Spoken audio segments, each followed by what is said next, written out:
Welcome to the program. U.S. Special Representative for Ukraine Kurt Volker arrived in Ukraine on an official visit this week. He met with Ukrainian President Petro Poroshenko, Ukrainian Defense Minister Stepan Poltorak, and the chairman of the parliament, Andriy Parubiy. They discussed Russia's attack on the Ukrainian Navy in the Black Sea and regional security. To talk more about this, we're joined today by Vitaliy Vlasyuk. He's an expert with KyivStratPro analytic group. Thank you so much for joining me today. Thank you. So what do you think is on the table in terms of any additional punitive measures that the West might be preparing in the face of Russia's latest attack on Ukraine? I hope that the West countries, they just continue to support Ukraine.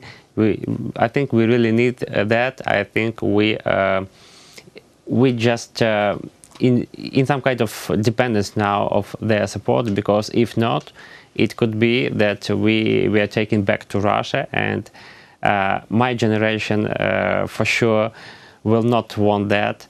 So I just wanted American people, Western people, just to know that we really need their support. And it's really important. And during one of Volker's meetings, and Volker is seen now as a figure of representing the U.S. State Department in negotiations between Russia and Ukraine, and between these talks to end the war. One of his meetings, official talk, both the Ukrainian side and Volker, they talked about strengthening the strategic partnership between Ukraine and the U.S. And he also thanked the Volker for coming to Kyiv and for the overall U.S. response. Do you think the West's response has been definitive enough? It's quite definitive in terms of what they're doing.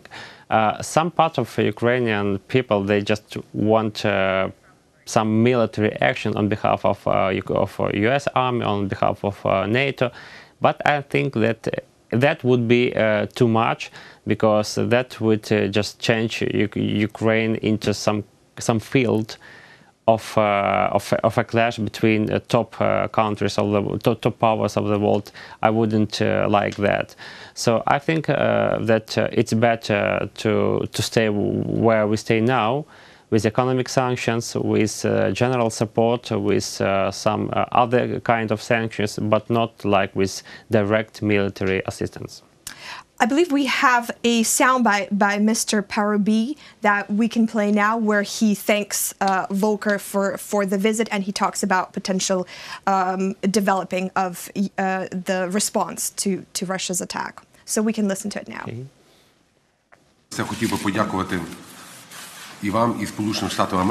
I would like to thank you and the United States for the strong support for Ukraine following the latest act of aggression from Russia in the Kurt Strait. The U.S.'s strong statements of support and the cancellation of the Trump-Putin meeting until the Ukrainian sailors are released, as well as the vessels, has become a symbol of international support for Ukraine.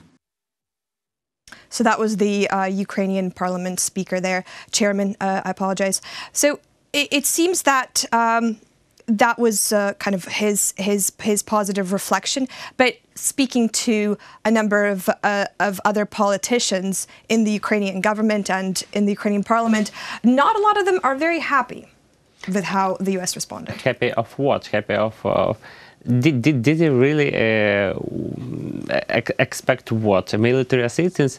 For sure, no, because it's quite impossible. This scenario is absolutely unacceptable, as I stated a minute ago, because we are not going to turn our country into a field. We need to have our own strong army, and we need to have support from Western countries. We need to have some strategic partnership, as it's now being discussed between Mr. Poroshenko and between Mr. Volker. That's, for me, sounds okay, and I don't think we need more.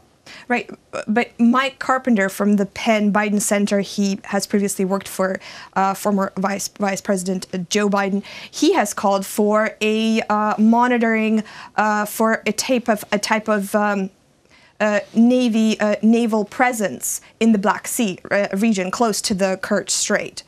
Is this something that Ukraine would greatly benefit from? Why isn't Ukraine asking for this? Frankly saying, I'm not sure, because okay, we have, even if we have it, so what? So what? Russia definitely will not attack the U.S. ship, but what about Ukrainian ships? Or are we expecting that U.S. ships will just go board to board with our ships? I think they not. And talking about the Azov Sea, we signed an international document, international treaty, where this sea is stated like historical waters of Ukraine and of Russia. And it's that was the position we took, and now we need to reject it, because even if these waters are historical of Ukraine and Russia, so what could possibly do other countries in these waters? Well, I think he was talking about the Black Sea. The Black Sea area, and he was talking about a potentially NATO naval presence in the Black Sea, not the Azov Sea, because like a symbol of support, I guess, not more than that. Yes, I suppose for monitoring purposes, etc. I wanted to read you part of an op-ed that Linas Linkevičius, the Lithuanian foreign affairs minister, wrote, and he was quite tough. It's titled, "How many wake-up calls about Putin do we need?" That's quite strong. And in one of the paragraphs, he talks about that the Russian leader couldn't care less about systematic violations, and that Ukraine is keeping a record for a potential trial. He says, and I'm reading out a direct quote, the price we make them pay for the systematic violations of international law remains negligible. Once the initial outrage fades, Western leaders start lining up for an audience in the Kremlin. The Kremlin, it's not convenient? Right, we'll come to Sochi. Not good? Perhaps we can come to Yalta. So they're always finding a compromise. Now, what kind of symbol does this send to Ukraine, do you think? I think we need more sanctions to be imposed, because only this makes Russia to change its behavior as I see it now. I'm not talking about like direct military interventions. I would not want that. I say for peace, but still this type of support is more effective than any other. Right. So sanctions. You believe that economic punitive measures. Right. So and investments in Ukraine, because one hand is taken from Russia and other hand is given to Ukraine. That would be great. So you believe that the investment flow into Ukraine will greatly benefit Ukraine and will bring some kind of impact, will create an impact on Russia. Right. Okay. So Volker, during his visit, he also informed that the U.S. Congress would consider in January allocating another $125 million US dollars, and this was seen as a great step by Ukrainian politicians. But what is Ukraine expecting to come from this financial aid package? Is the Ukrainian kind of community, are they expecting military aid, donations, weapons?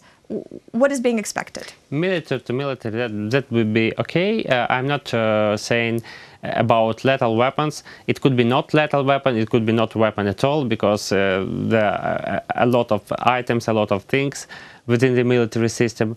But other thing I would like to have from Western, just like I said, that's investments. That's investments, because I think we are great people which can work a lot, and I think we that would be for mutual benefit for both sides. If we get some investors, if we get some plants, factories, whatever.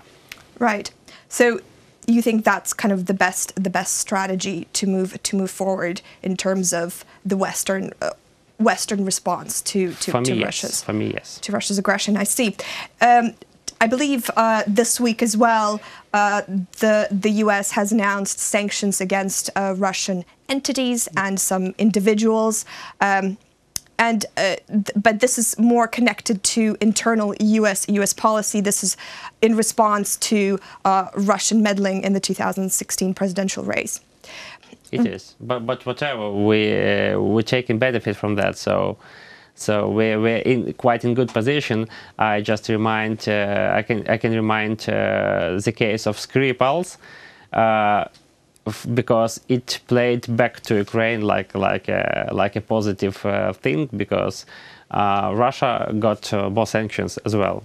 Right, but part of this new announcement of these additional measures taken against Russian entities, they come as the U.S. Treasury is gearing up to remove its toughest measures yet from Rusal and a number of other companies that Deripaska, the Russian tycoon, to free up his companies, essentially. He has supposedly distanced himself from them, and now the U.S. Treasury is removing those sanctions against his companies. What kind of response is that? I think that's a kind of rule of law, because if he legally distanced himself from this company, so the sanctions must be waived out. So I don't believe that's kind of policy. I think that's just a matter of law. You don't see any sort of 2 steps forward, 1 step back policy. Frankly saying, no. I still think I met some guys from AC during the conference in London, just devoted to these sanctions, to sanctions, U.S. sanctions, because of Russia and because of Iran, and I think they care about the rule of law. This is very, very important. That's my personal opinion, obviously. What's the sort of sentiment that you have heard personally about the U.S. response to the Kurt Strait attack? I think they made the message quite clear, and I wrote the message tweeted by President Trump, like, I'm not going to meet with Mr. Putin because of and until. Okay, I think that's quite clear and quite of support to Ukraine. Right, but I believe Mr. Trump also tweeted that both sides should de-escalate. Now, how can one side, which has lost 24 sailors, these sailors who are in captivity, how can they possibly de-escalate? I wouldn't highlight that, because both sides, that's quite a typical phrase. For sure, both sides must de-escalate and do not make it even worse. So that's absolutely a typical phrase, and I wouldn't pay attention for that. Okay. Well, thank you so much for the interesting discussion today. Thank you. That was Vitaliy Vlasyuk, an expert with KyivStratPro Analytic Group. You're watching UATV.